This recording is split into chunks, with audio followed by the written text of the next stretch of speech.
आज मांडवगण फराटामध्ये जुनी लोककला शिवाजी महाराजांच्या काळापासून आलेली आणि ते आपल्याला आज बहुरूपी म्हणतात. तर ते आपल्याला आज मांडवगण फराटा येथे त्यांची आपली भेट झाली. तर त्यांची व्यथा व त्यांची समस्या व या कलेला आज खूप कमी किंमत मिळत आहे, अवहेलना बऱ्याच ठिकाणी केली जाते. तरी असे त्यांना खूप काही अनुभव येतात असे त्यांनी सांगितले.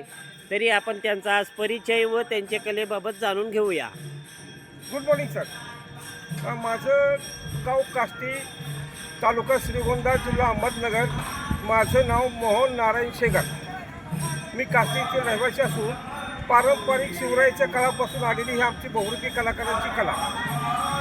आणि आता शिवरायांच्या ज्यावेळेस आम्हाला राजाश्रय होता, आता राजाश्रय नाही आहे. आणि आता त्याचबरोबर आम्ही बहुरूपीची कला लोप पावत चालली. त्याची कारणं की पहिल्यासारखं काही मिळत नाही, लोक देत नाहीत, अवहेलना करतात.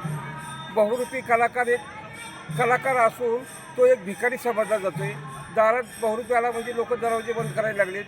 तर बहुरूपी कलाकारांना काहीतरी मानधन मिळावं आणि बहुरूपी कलाकार NTBमध्ये ठेवला आहे. तर ह्या NTBच्या लोकांना जास्तीत जास्त सवलती मिळाव्यात.